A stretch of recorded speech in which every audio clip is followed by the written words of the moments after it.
Thank you, Brother Vincent, sa pangunguna sa ating pag-awitan.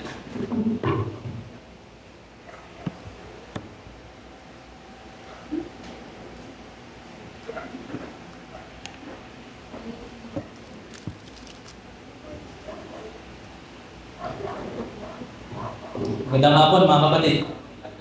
Happy Lord's Day po sa atin. Tayo po ilalako na sa pinaka-importante parte ng ating pagtitipon.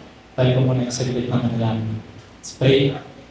Pagkakaroon ng Diyos, maraming salamat sa oras nito, sa hapon na ito, Panginoon, na hindi po pinagpagawin sa amin. Napakalaking pribileyo, Panginoon, na pagpinig ng salita. Salamat po, Diyos, dahil nilolood po ang mga bagay sa amin. Salamat, Lord, sa kalakasang patuloy ng pinagpagawin sa amin, upang kami makadalo sa mga ganitong pagpipili ng Panginoon. Salamat, Panginoon, dahil kanina pa lang umaga ay pinagpala niyo kami ng iyong mga salita, Panginoon, mula sa sulat ni Apostol Pablo at Timothy. Panginoon, salamat sa mga paalala. Patuloy, Panginoon, ngayong hapon ay mag-aapi po muli kayo ng salita. Tawarin po kami, Panginoon, sa mga kasalanan na gawa laban sa iyo, sa mag-isip sa sinambit at ginawa, Panginoon, ay bigyan ng bilang na natin.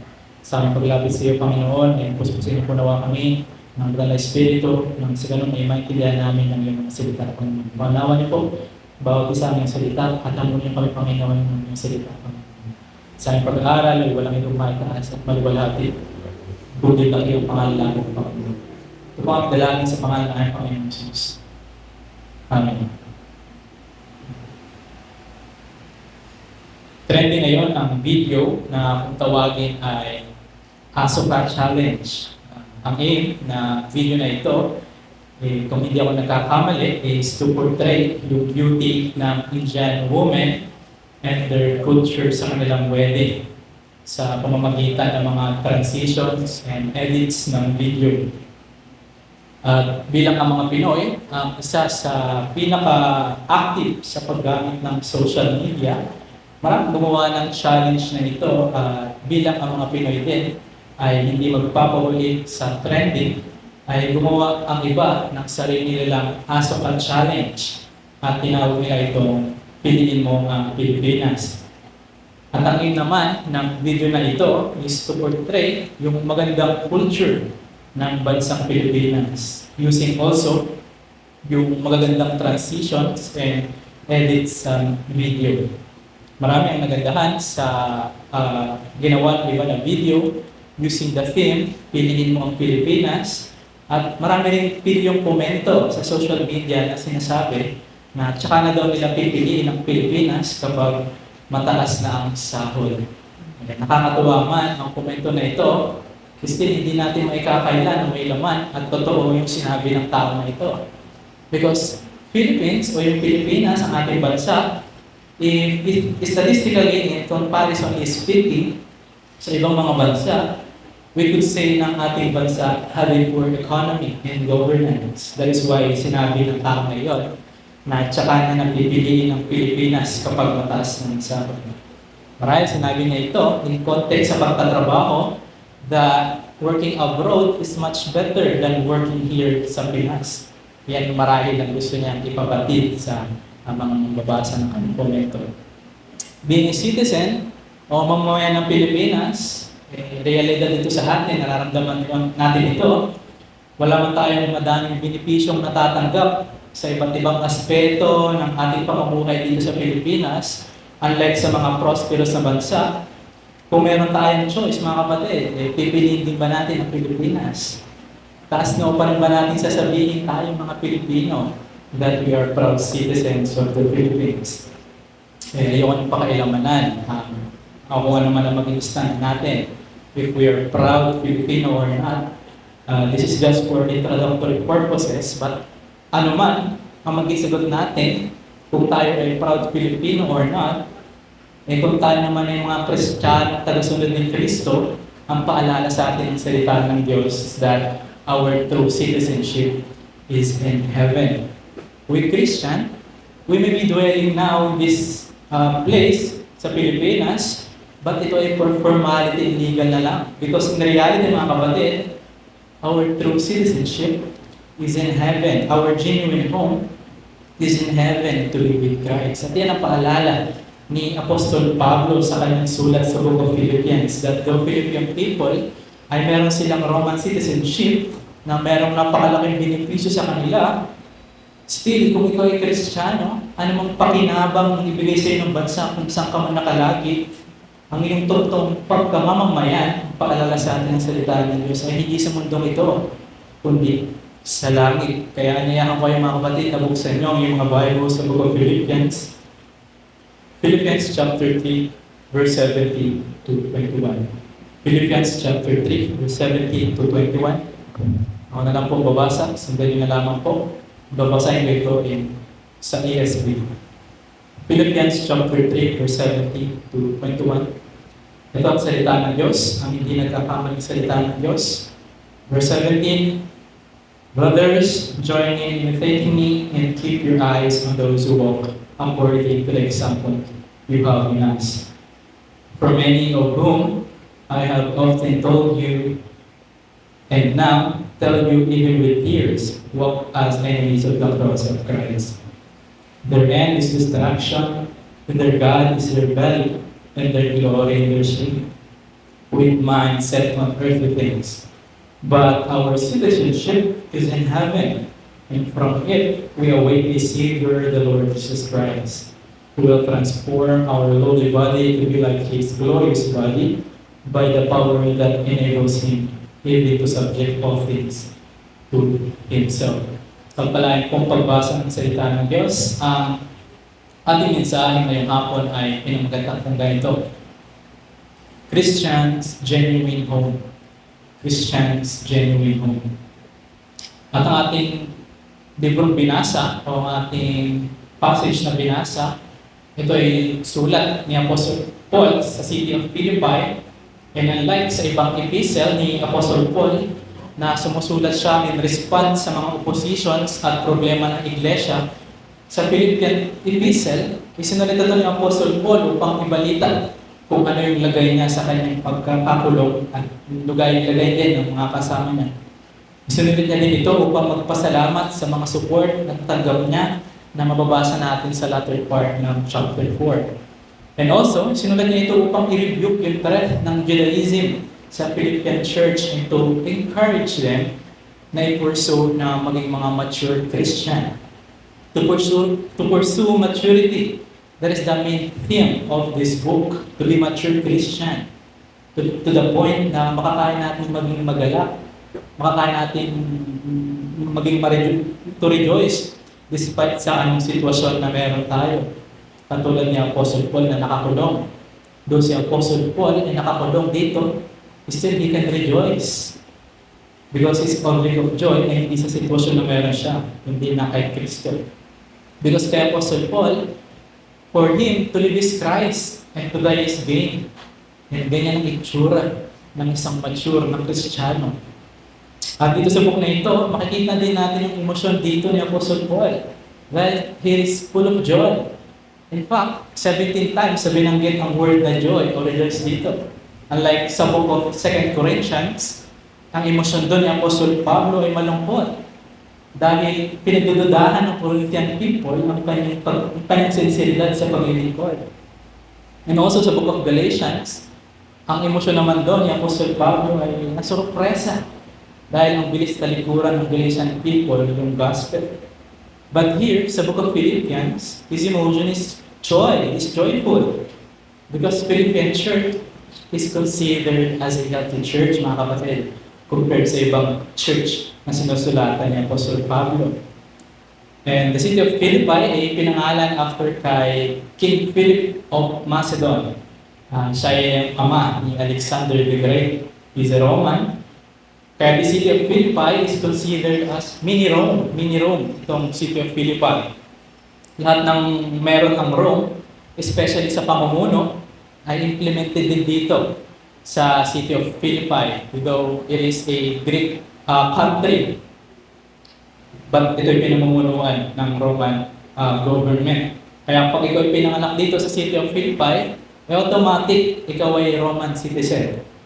At noon, kapag ikaw ay Roman citizen, ay napakalaki ng privilege mo, kapatid. Dahil accepted ka sa maraming bagay, and accepted ka sa tax, property tax, and poll tax o yung personal tax. Kung ikaw ay Roman citizen, napakalaki ng benefit mo dahil grabe maningil ng tax ang Roman government noon. Regardless ng income mo o ng property mo, you need to pay your tax. At alam naman natin kung gaano ka-powerful ang Roman Empire noon. And one of the factor kung bakit powerful ang Roman Empire noon is because of their taxation. And just imagine kung gaano kalaki ang kinukuha nila sa tao para maging umusad silang na mabilis. Kaya kung Roman citizen ka noon, you are considered privileged, mga kapatid. That is why Apostle Paul remind them that the Philippine people are privileged people in terms of their citizenship, still their genuine home is not of this world. Their genuine home is in heaven. At dito ko rin kinuha ang ating mensahe ngayong hapon. At ito ang ating mensahe. Bilang ang ating tunay na tahanan ay sa langit, mamuhay tayo ng makalangit sa pamamagitan ng pagpasan ng ating mga krus. Ang ating mensahe ito, bilang ang ating tunay na tahanan ay sa langit, mamuhay tayo ng makalangit sa pamamagitan ng pagpasan ng ating mga krus. At paano tayo mamumuhay ng makalangit? Ayan ang tanong natin sasagutin ngayong hapon. Paano tayo mamumuhay ng makalangit? Dalawang bagay ang ating titignan sa ating text o sa passage na binasa. Una, paano tayo mamumuhay ng makalangit? Unang bagay, namumuhay, napasan ang krus. Ang pangalawang bagay, kay Kristo, nakatanaw. Unang bagay, namumuhay, napasan ang krus. In verse 17, kung titignan nyo dyan, sabi ni Apostle Paul, brothers, join in imitating me. Hindi ito sinabi ni Apostle Paul, mga kapatid, na i-imitate siya o gayahin siya dahil siya ay perfect na Christian. Perfect na siya sa kanyang Christian life. No. Dahil kung babalikan natin, sinabi niya in verse 12, sabi ni Apostle Paul, not that I have already obtained this or I'm already perfect, but I press on to make it my own because Christ Jesus has made me his own. Hindi nagiging egotistical dito si Apostle Paul o nagiging mayabang. Ang sinabi niya, gayahin niyo ako sa aking paglakad. Unlike kung paano ini-interpret ng iba. Because dito, si Apostle Paul is giving importance na magkaroon tayo ng model sa ating Christian life. Hindi pinagbawa sa atin, mga kapatid, ang salita ng Diyos na magkaroon tayo ng modelo sa ating buhay Kristiyano. In short, admiration sa mga kilala nating Kristiyano. Lalong-lalo kung proven mature sila sa silang Christian at namumuhay sa ngayon sa salita ng Diyos. Kaya tanong sa atin, do we still have model sa ating Christian life? Na nakikita mo na makakatulong sa iyong sanctification. Yung mga bagay na ginagawa niya, if ever you adopt those things, tingin mo ba magbe-benefit ka din? At isang ang good model ay si Apostle Paul, mga kapatid. Dahil kung babasahin natin mga unang verses, ay makikita natin kung paano binilan ng Apostol Pablo ang kanyang pagiging Hudyo, his Jewishness. Na kung pagiging Hudyo lang ang basihan ng kaligtasan, ay si Apostol Paul ay overqualified na sa qualification. Ngunit dahil alam ni Apostol Paul na hindi doon nakabase ang kaligtasan, eh lahat ng bagay siya noon, he counted everything as loss. He counted everything as rubbish o basura for the sake of knowing Christ. Napakagandang modelo niyan, mga kapatid. Napakagandang modelo niyan, ganyang pag-iisip. That yung pag-iisip ng Apostle Paul that his greatest pursuit in life is not on everything on this earth, o kung pera, o kalusugan, o popularidad. No. His greatest pursuit in life now is knowing Christ. Napakagandang modelo nito, mga kapatid. Matuto tayo kay Apostle Paul. Napakahalaga na meron tayong tinitingnan o sinusundan sa ating na Christian figure sa ating Christian life. May malaki itong epekto sa atin. I think na narinig ko ito kay Brother John. Credit mo na lang sa kanya. Alam niyo ba kung kaya merong stagnant Christian? May mga Kristiyano nang hindi lumalago. Wala na kasi siyang tinitingnan ng pastor. Alam niyo kung bakit may stagnant Christian? Wala na kasi tayong tinitingnan ng pastor. Napakagala. Ganon, magkaroon tayo ng modelo. sa ating Christian life, mga kapatid. Kaya nga sabi ni Apostle Paul sa sumunod ng praise, and keep your eyes on those who walk according to the example you have in us. Ito ay clear indication na si Apostle Paul ay hindi nagiging egotistical o nagiging mayabang kung sinabi niyang gayahin natin siya. Because here, sinasabi ni Apostle Paul na hindi lang siya ang dapat gayahin, but he is also pointing to others. Yun yung word na those dito, sinabi ni Apostle Paul, ito yung tumutukoy sa mga matured Christian. Yung tinutukoy niya sa verse 15. Kung babasahin natin yung verse 15, itong sabi niya, let those of us who are mature think this way, and if in anything you think otherwise, God will reveal that also to you. At yung mga mature Christian na ito yung tumutukoy sa elders sa loob ng iglesia ng Diyos. Because ang isa sa qualification ng eldership o sa pastoral office is that dapat meron siyang proven maturity. So yung those dito is yung mga elder sa loob ng iglesia. So dito binibigyang importansya ni Apostle Paul yung purity ng elders sa loob ng iglesia. Na siya dapat na maging unang huwarang imahe ng kanyang kongregasyon. Na bago ang ibang tao, siya yung dapat na unang tinitignan ng kanyang mga miyembro. Kaya ito yung mga paalala ni Apostle Paul sa mga nag-aspire sa pastoral office. Nagiging modelo ka ba sa iyong pamumuhay? Inside and outside sa loob ng iglesia. Because if not, I thought that you haven't proven maturity. Because ang matured na Kristiyano ay nagiging modelo sa iba, mga kapatid. Ang matured na Kristiyano ay nagiging modelo sa iba. And verse 18, for many of whom I have often told you, and now tell you even with tears, walk as enemies of the cross. Itong many na ito, na palagi pinapaalala daw sa kanila ni Apostle Paul na lumalakad o namumuhay bilang mga kalaban ng cross ni Christ, ay walang iba kundi yung mga Judaizers na kinokombat ni Apostle Paul bago pa mag-umpisa itong chapter 3. Lagi natin itong napapakinggan, this group of people na ito, itong mga Judaizers, sa Book of Galatians, sa series kay Brother John. And now dito, pati dito sa city of Philippi, ay nakarating na rin sila at nanggugulo.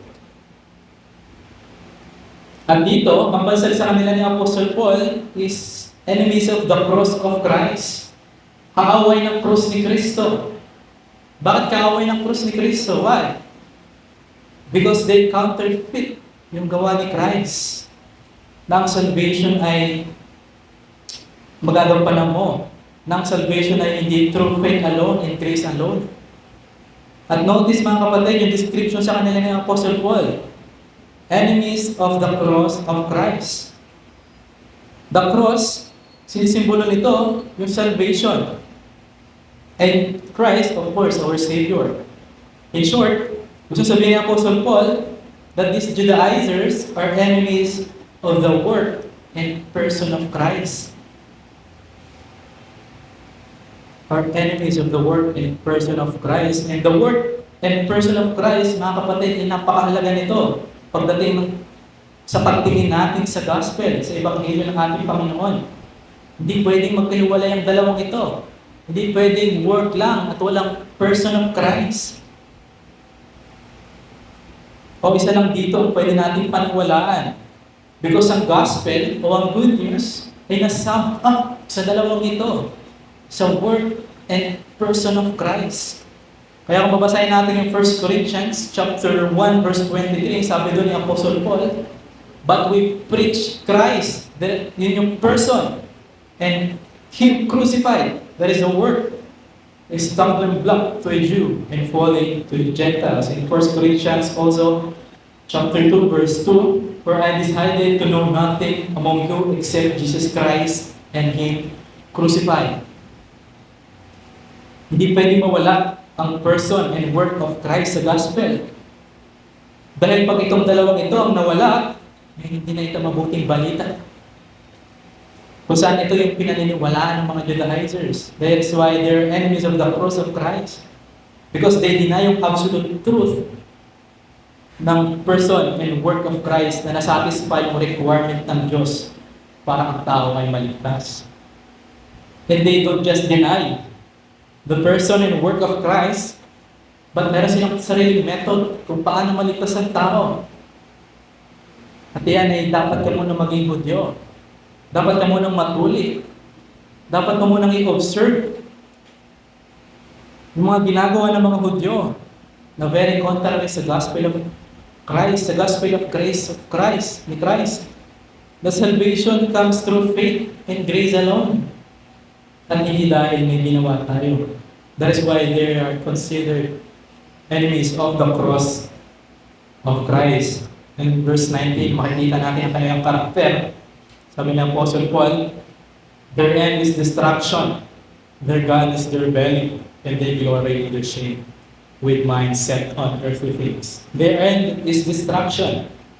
In other words, these people, destination are sure. Sure na yung kapupuntahan ng mga tao ito. Dahil sila yung mga kaaway ng cross ni Kristo, hindi sila naniniwala sa person and work of Christ sa gospel, therefore their end is kaparusahan. Because they reject the gospel of Christ. Sa madaling salita, hindi sila maliligtas. And their God is their belly. This is a metaphor or figure of speech na ang ibig sabihin lang ay hunger or greed. They're greedy to fill their appetite. They're greedy to deceive. They have hunger to pursue physical satisfaction na kung anong makapagbibigay saya sa kanila. They have hunger doon. At iyon ang Diyos nila. And they glory in their shame. Kinakatawa nila yung mga bagay na dapat sa kanilang ikahiya. Like katulad lang ng sinabi ni Christ sa Matthew chapter 6. Diba sabi ni Christ doon, kapag nagbibigay ka dapat ng limos, huwag mo nang ipang-ingay pa. Kagaya ng ginagawa ng pagpagkumunwari. Palapurihin sila ng mga tao. Doon pa lang itinggap nila yung gantimpala nila. They already have their glory doon sa bagay na yun. At yun yung papuri ng tao. And these Judaizers ay hindi iba. Instead na sila ay mahiya sa ginagawa nila, they are proud sa kanilang teachings at sa followers na meron sila na dumadami. With mind set on earthly things. Everything this world has to offer. Kayamanan, kasikatan, kapangyarihan. Ganito ang goal at gustong makamtan ng taong ang pag-iisip ay nakatuon sa mundong ito. And this is also the characters of the Judaizers, mga kapatid. Kaya nga sa atin, ito. Since the Judaizers are living counterfeit to the gospel of Christ, to the person and the work of Christ, tayo mga nagkiklaim na mamamayan ng langit should live counterfeit naman, makabaligtaran din kung paano sila namumuhay. Ito mga Judaizers na ito. If these Judaizers live as enemies of the cross of Christ, we must live not enemies of the cross, but better of the cross. If these Judaizers live only for their physical satisfaction, we must live na may concern sa ating spiritual growth. And if these Judaizers live with mind set on earthly things, tayo mga mamamayan ng langit must live with our minds set on things above, not on earthly things. Ang pangalawang bagay natin titignan kay Kristo nakatanaw. Verse 20 to 21. But our citizenship is in heaven. Sa King James, kung King James yung Bible na hawak nyo, sabi dyan, conversation. But sa original Greek, ang word na ginamit ay politeuma, meaning community, komunidad, or commonwealth. In other words, citizenship. So, huwag tayong maguluhan o pagkamamamayan.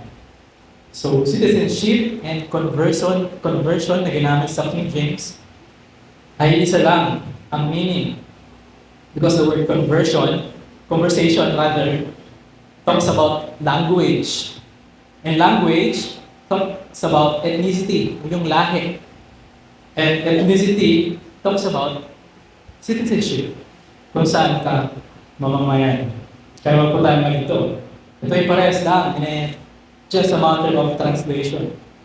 But here, ang sinasabi lang dito ni Apostle Paul is just a reminder sa atin that above anything else in this world, above everything else in this world, we are citizens of heaven. Higit sa lahat ng bagay sa mundong ito, lagi natin tandaan ang realidad na tayo mga mamamayan ng langit. Our real motherland is in heaven, and we are just a stranger of this world. Our genuine home is in heaven, at hindi sa mundong ito. Therefore, kung tayo ay mga mamamayan ng langit, tayo ay umasta bilang mga mamamayan ng langit at hindi mamamayan ng mundong ito.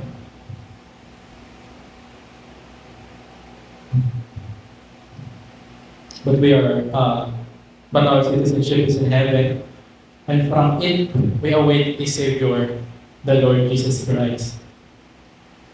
Here makikita natin that ang hinihintay natin is not any other catastrophe but Christ. At siya'y bababa dito na nagmula sa kalangitan. Kaya tanong sa atin mga kapatid, realidad pa rin ba sa atin ang bagay na ito? Realidad pa rin ba sa atin na isang araw ay babalik si Isang Kristo dito sa lupa? O intellectual knowledge na lang? Yung second coming ni Christ para sa atin? Dahil kung ito yung realidad sa atin, ito ay may implikasyon sa ating pamumuhay at pagsamba sa Diyos. Realidad pa rin ba sa atin na huhusgahan niya ang buhay, ang mga buhay at ang mga patay? Huhusgahan niya tayo sa ngayon sa ating mga gawa? Sigurado ba tayo na sa araw ng paghuhukom ay matuwid ang hatol sa atin ng Diyos? Kung hindi, ang paanyaya ng salita ng Diyos ay pagsisisi ng iyong mga kasalanan at pananampalataya kay Kristo Jesus sa kanyang gawa at sa persona ng Kristo at hindi sa sarili mo. Verse 21, who will transform our lowly body to be like His glorious body by the power that enables Him even to subject all things to Himself. Who will transform our lowly body to be like His glorious body? Ito ang ating pag-asa mga kapatid. Ang pagbabago ng ating mga katawan. Noong unang nilikha ang tao, nilikha ng Diyos ang tao ng walang kamatayan. Ngunit ang kasalanan ay dumating. Dumating ang hangganan. Dumating ang kamatayan sa pamamagitan ng kasalanan. Nagkaroon tayo ng hangganan at nagkaroon din ng kaparusahan ng kasalanan. Pagpurihin ng Diyos sa gawa at persona ni Kristo. Tayo ay may pag-asa. Tayo ay makakaasa sa pagbabalik ni Kristo. Itong mga katawan, meron tayo. Katawang nasisira. Ay gagawin ng katawang hindi nasisira. Isang maluwalhating katawan na katulad niya. Maraming akong sa Bible ng pagpapakita ng mga anghel at ang laging reaksyon ng mga tao na nakakita sa kanila ay natatakot. Nagpapatira pa at mayroon pa ng munti ng sumamba sa anghel. Dahil ang pagkamalang Diyos. Ito ay dahil sa kaluwalhatiang meron ng mga anghel. Bantayan din mga kapatid. Tayo din ay magkakaroon ng kaluwalhatian. Meron sila. Meron ang mga anghel. Tayo din mga kapatid ay magtataon ng kaluwalhatian ito. At higit sa mga anghel. Dahil ang ating magtataong kaluwalhatian ay kaluwalhatian katulad ng kay Kristo. At sa araw na mangyari yun na ang kahustuhan ng ating kaligtasan. Yun na ang kahustuhan ng pagliligtas ni Kristo sa atin. Isang maluwalhating katawan na wala ng kamatayan, wala ng kasalanan, wala ng sakit, hindi ka na mahihirapan. Kung saan isang katawan na makakatingin tayo kay Kristo, makakatagal tayo sa presensya ng banal na Diyos. Because sa katawang ito, hindi natin kaya tumagal sa presensya ng banal na Diyos. Bibigyan niya tayo ng mga maluluwalhating mata na makakatingin kay Kristo. Maluwalhating mga kamay na makakahawak sa Kanya. Yan yung pag-asang hinihintay natin mga kapatid. At higit sa lahat, si Kristo, ating tagapagligtas. Yung Diyos na nagmahal sa atin at nag-alay ng kanyang buhay. Kahit wala namang maganda sa atin, makikita na natin si Kristo. Makikita na natin ang sahanang harapan at yung ating Diyos at tagapagligtas. And that is what we wait and long for, mga kapatid, bilang mga mamamayan ng langit, who will transform our lowly body to be like His glorious body by the power that enables Him even to subject all things to Himself. Even to subject all things to Himself. Christ's sovereignty. He can command yung death, kamatayan, na meron tayo na umalis. Kayang utusan ni Kristo na ang kamatayan ay huwag nang manahan sa atin. Kaya niyang baguhin ang ating mga katawang ng kamatayan at bilisan ng kaluwalhatian at immortalidad. Kaya ang hamon sa atin ay ito. Yamang tayong mga Kristiyanong umaaking mamamayan ng langit. Mamuhay nawa tayo sangayon sa mga batas at utos ng Panginoon ng bayang ating kinagbibilangan. Yamang tayong mga Kristiyanong umaaking mamamayan ng langit. Mamuhay nawa tayo sangayon sa mga batas at utos ng Panginoon ng bayang ating kinagbibilangan. Mamuhay nawa tayo sa mga salita ni Kristo at may pag-asa sa Kanyang pagbabalik. And as I close, paano muli tayo mamumuhay na makalangit? Dalawang bagay. Mamuhay tayo na pasan ng ating mga krus at nakatanaw sa ating Diyos na si Jesucristo. Tayo ay manalangin. Panginoon, salamat sa proklamasyon ng iyong salita. Salamat sa mga katotohanan ito, Panginoon. Thank you for the reminder that above everything else in this world, sometimes we are busy sa mga bagay sa mundo ito at nakakalimutan na namin ang pinakatunay namin kinabibilangan. And that is we are citizens of heaven, Panginoon. May this truth, may your word encourage every one of us sa loob ng lugar na ito, Panginoon, at mahamon na mamuhay as we claim that we are citizens of heaven. Help us to live accordingly sa mga batas na makalangit, Panginoon. Habang punawa kayo sa amin, may apply namin ang mga katotohanan ito at nalungin namin, Panginoon.